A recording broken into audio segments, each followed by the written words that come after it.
Hi, this is Marilyn, and welcome to podcast number 8. Um, I've I'm just honestly so overwhelmed with the response of the other podcasts. It's really important to be consistent, so I'm going to continue doing these podcasts um, as long as I can. I like to be consistent anyway. So this for this week, again, is going to be a 25 minute podcast. There's two topics I want to cover, and one of them is being a polymath. No, it's nothing to do with multiple partners or mathematicians or anything like that.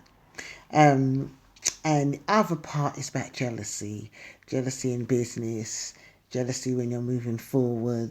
Again, the topic of jealousy was requested by Miss S.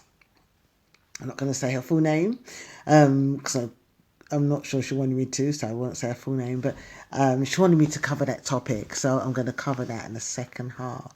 But the first part now, I'm going to cover a polymath, being a polymath. So, what is a polymath? Well, polymath is, if you see my old blogs, I actually wrote about being a polymath. A polymath is a term of somebody who masters or who does many things. So you'd probably look at somebody like, in terms of media, Madonna, does many things, actress, singer, Beyonce, maybe Rihanna, um, people that are really, who else can I think of that's really, in terms of just constantly doing different things. Most companies, most people nowadays become polymaths under the guise of multiple streams of incomes. I think that's a bit different if you've got endorsements or you've got noses, so to speak, creating perfumes for you. You've got a fashion company endorsing or you're licensing your name to a product. That's multiple businesses. When I talk about a polymath, I'm thinking about somebody who actually is good at doing several things. Now, they do say jack of all trades, master of none. Um, but I remember a good friend said to me, actually, I'm a master of many. Not me, they're talking about themselves. And there just are some people that are just good at putting a hand to doing different things. Um, so they would class themselves as a polymath. I class myself as a polymath because I do several disciplines. So I don't contract those disciplines out. I actually do them. So the plus side of being a polymath is that you're passionate, you're immersive, you get on with doing what you're doing. You can do several things at once. You never go hungry, so to speak, because you are good at doing these different things. So if one thing doesn't work, then you've got something else to turn to, and you're really good. Again, for example, as a coach, I'm trained in holistic therapies. I don't really use it that much, but if I've got a client that's coaching, they may need a healing session. I can give them a healing session. I've just finished a sacred ceremony with a client who bought a jade egg. So I was able to, because I do workshops and circles and sacred ceremonies, I can do that with a client. That's not to say I'm going to be sitting there in front of a client with about 10 hats on it, dropping them at any moment. I really manage my energy much more better than that, but I'm able to do that. So I'm able to, give them examples of different oils that can be used because my aromatherapy holistic training. I've got a friend who makes clothes makes accessories and styles. So she does all those things. That is definitely a polymath. I know another sister that another therapist, I would say, who does music, sings, does workshops, writes books. So again, I would class that person as a polymath. So some of you may have ideas and you're not showing which way to go. And if you can identify the areas that you're really good at and they can blend into each other, then it will be amazing to offer a business or a whole career around the many things that you do. But again, they need to have connecting doors. So again, as my main career is teaching and being an artist, working with clients, they all have the discipline of art and creativity in them. Even when I'm training or I'm teaching for the corporate world, it always has personal development and creativity in it.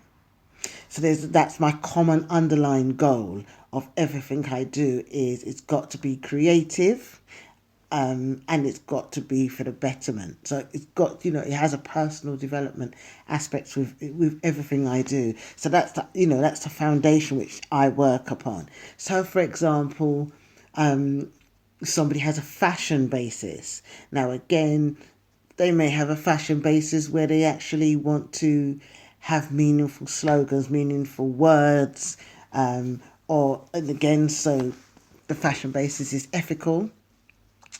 Not, no animal products. They could be vegan. Let's just throw that, or plant-based. So their product could be the fact that it's for the betterment of all the species of the planet. So they could be producing accessories which are better. They could use a factory or fair trade company. So they may need to go and make some money outside in the corporate world. They're working for a charity. They're working for a human rights organisation. They're working for an animal welfare organisation. So again, that links in with their offer. Somebody says, oh, can you assist me, with, finding a venue or, doing helping me to sell some other products that I have. So maybe, some cosmetics. They may find that it complements their fashion business. So they may train and be a product agent, again, with an ethical vegan company. And the products that they can use can also, if they're obviously selling vegan skincare products for this company as a side hustle, well, they can match it up with their accessories or their fashion, because again, you can address that and put it in as a whole package. So can you kind of get my drift in terms of successful working as a polymath in successful areas? Because the thing is, if you're a polymath in such obscure areas, the changeover can be just too exhausting mentally. So for example, you're a human rights or you're a corporate lawyer, and you want to go into maybe coaching, but your coaching is okay, we're not going to say art coaching because that would be really a beautiful compliment to corporate lawyer. But supposing your coaching was something like, sort of more corporate, more on the opposite end of the scale, which requires, which is a total opposite, of law, justice. So you're working maybe in human rights. I'll use that example again. And, you're doing, you're making slogans.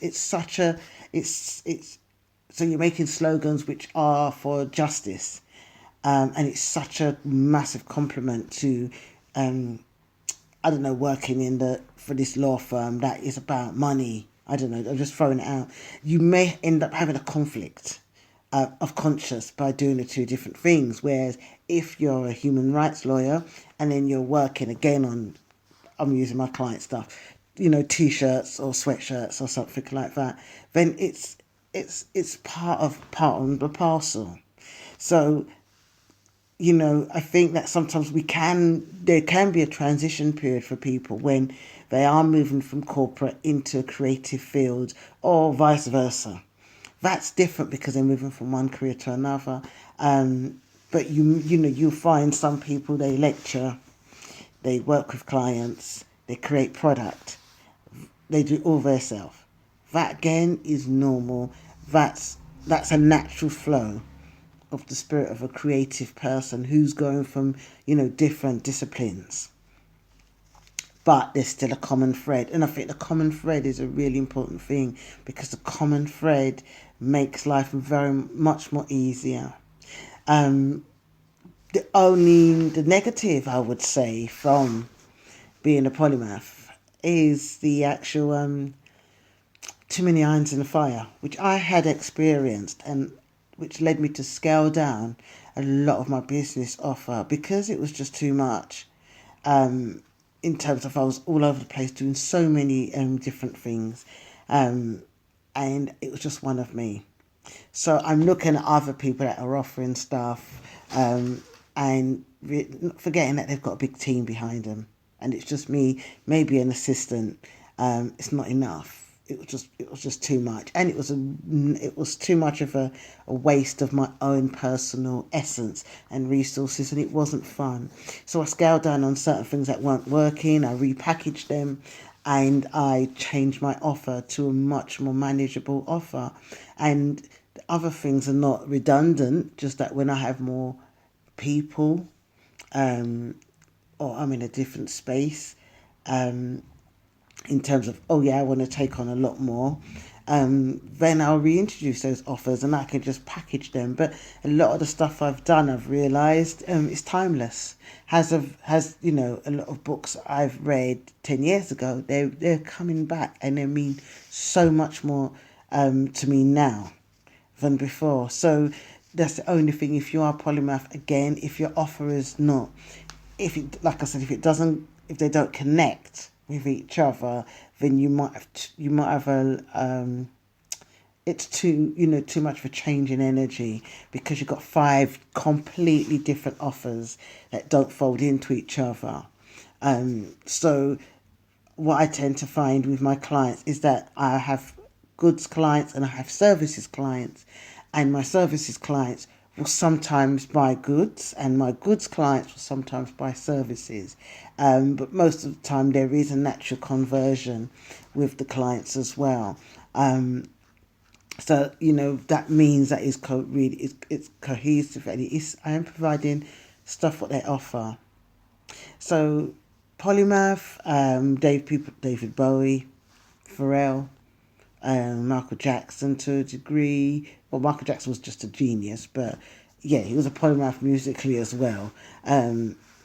But there's so many people, Janet Jackson, there's just millions of people. I'm not even going into, I'm just skimming the surface basically, and those people are amazing in themselves. But it is something to look up, and let me know your feedback on being a polymath, and how has being a polymath affected you in your life today. What are the pluses and what are the minuses of being really adaptable and being able to master many things at once. So 14 minutes past, so really good that I've looked that really quickly. Now I want to go on to jealousy. So someone asked me, what to do with jealousy when you're moving forward, and other people don't want you to grow, or they feel threatened.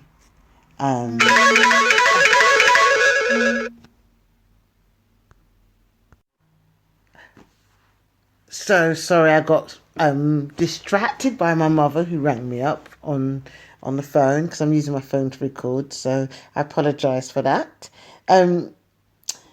So back to talking about jealousy when you're moving forward, and when people don't want you to grow. I have got a video about that, when people don't want you to grow, on my YouTube, so you can check that out. I'll put a link at the bottom.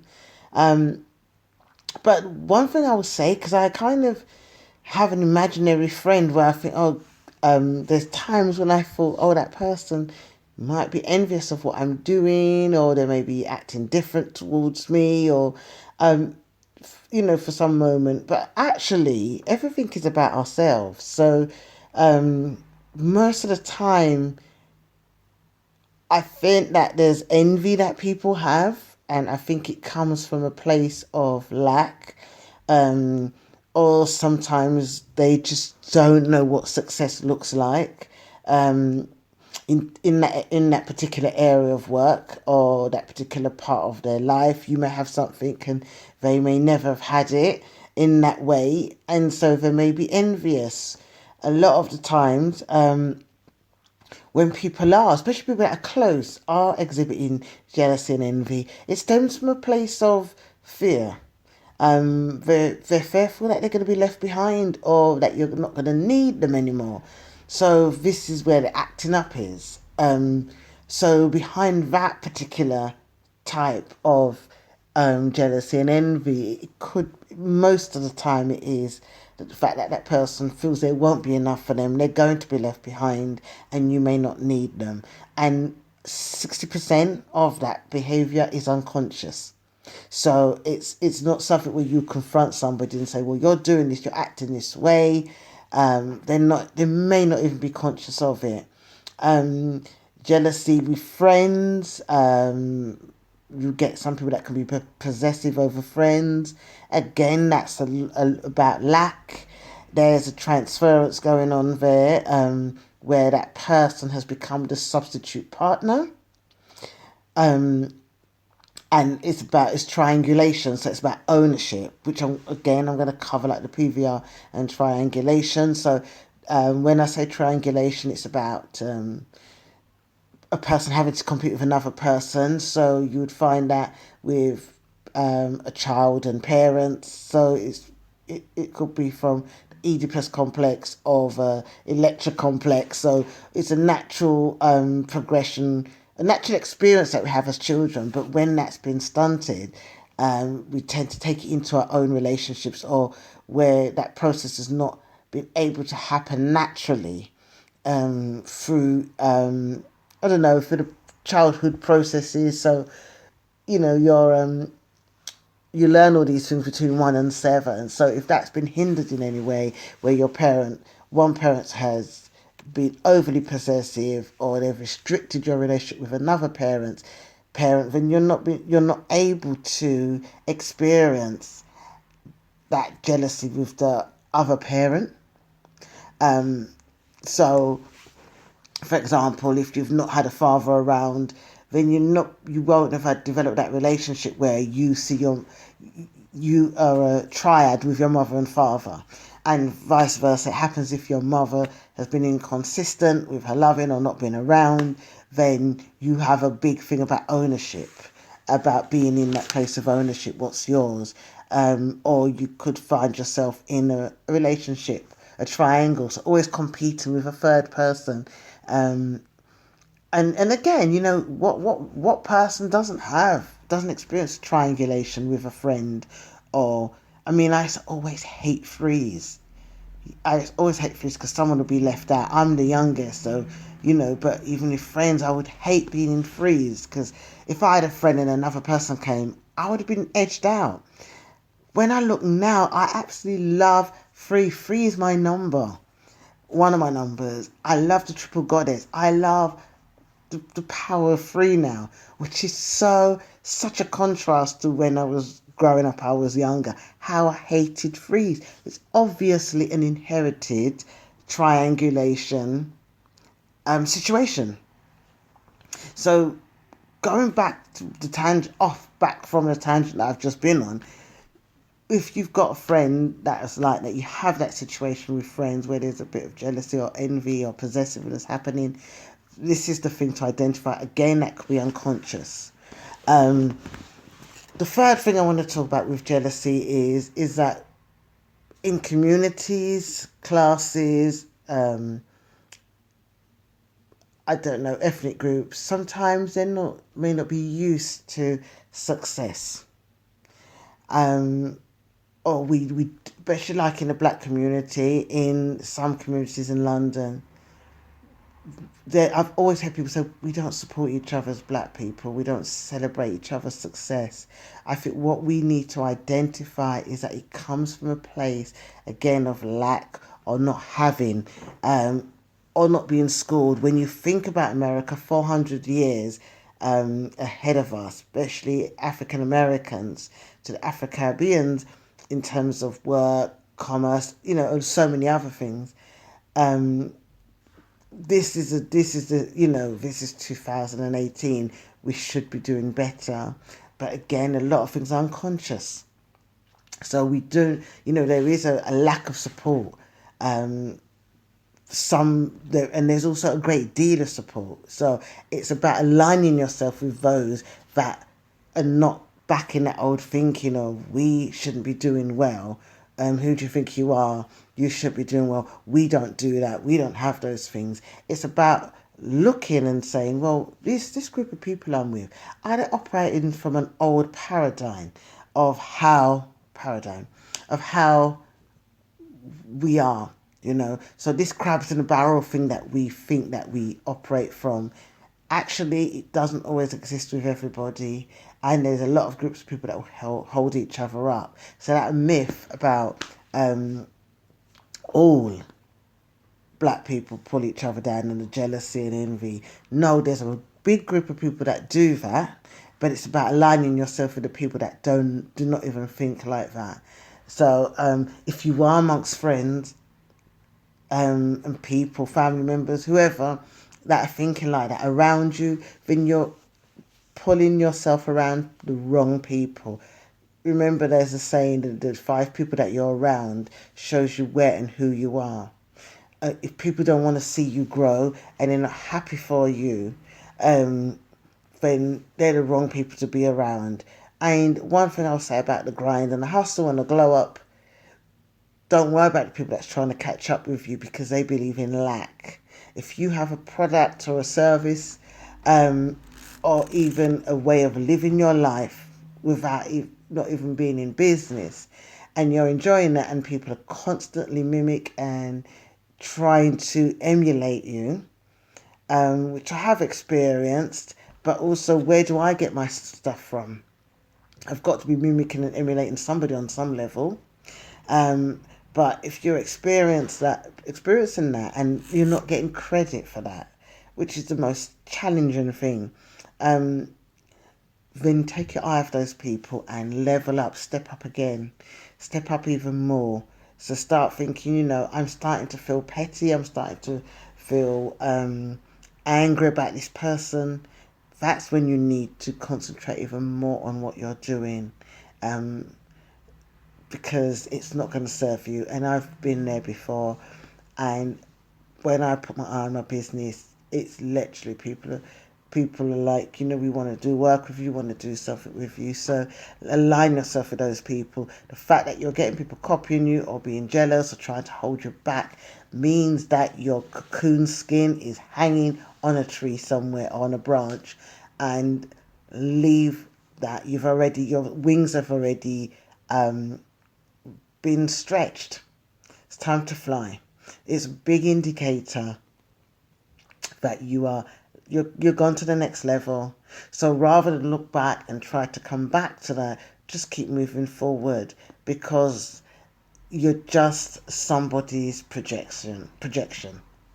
The jealousy and the names, if you've got a new relationship and there's jealousy about your new partner, and there's a thing we have to ascertain whether somebody's jealous or they're just concerned, or or they're just feeling uneasy. So again, check.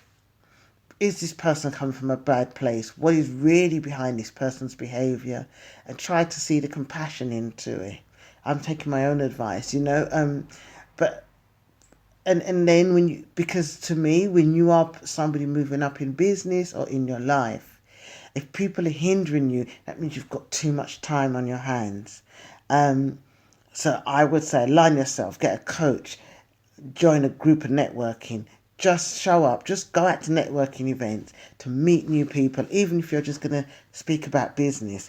This is where you need to be. You really need to. If you have to read a book, go on YouTube, just watch videos, just immerse yourself in the area that you want to excel in, and then you will start meeting your tribe.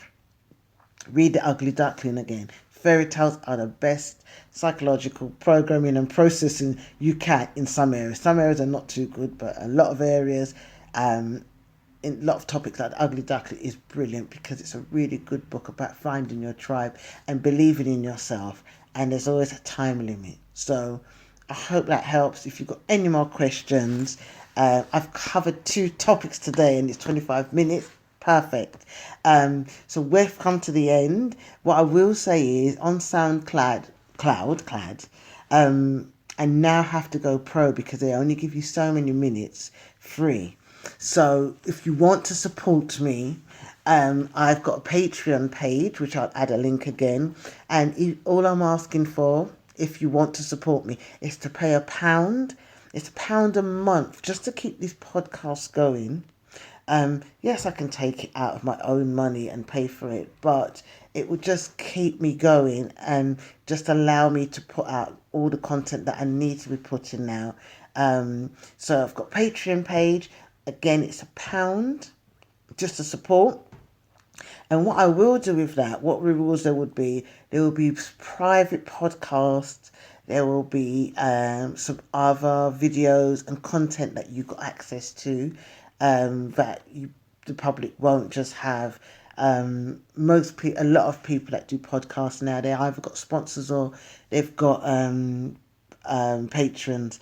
And again, if you want to sponsor the show, literally a pro SoundCloud page is literally something like £5 to £10 a month. So if you do have a product, literally at the moment, this podcast, I want to keep the cost down of everything to be low. So if you want to be sponsored, all I'd ask is for a donation of that at the moment until we reach a lot more users. And I have to add music and all the other things. But we are looking for sponsors. But for the next 3 months sponsorship, I would just want to cover the cost of putting on the podcast. That's all. Just for the next 3 months. So you've got choice of if you want to support me on Patreon, you can do that. There's so much offers that I'll be giving you, after dark content, and also advertising. So if you do have a company and you want to support me, just send me a message. So 27 minutes, and I think I'm going to let it go to 30. Again, you can contact me on mjfontaine.co.uk. I'm available for coaching. Not a lot, but I'm available for some client coaching. I've also got some workshops coming up, so check the website. And one of them is online, so no matter where you are in the world, you can go on to this. I think it's a 4-week course, that one. Yeah, it is. It's a 4-week course in crystals, oils, and herbs. So that's the first module that's coming out in May. So if you want to learn with me, you can. So next week, I'm still going to go through your emails to see what we're going to cover. But again, if you want me to cover more on the jealousy, I think I might go into maybe the triangulation and the persecuted victim rescuer. We'll see anyway. I mean, it's Easter, so I might have a special. So Mjfontaine signing off. It's 29 and so minutes. So until next week, bye-bye for now.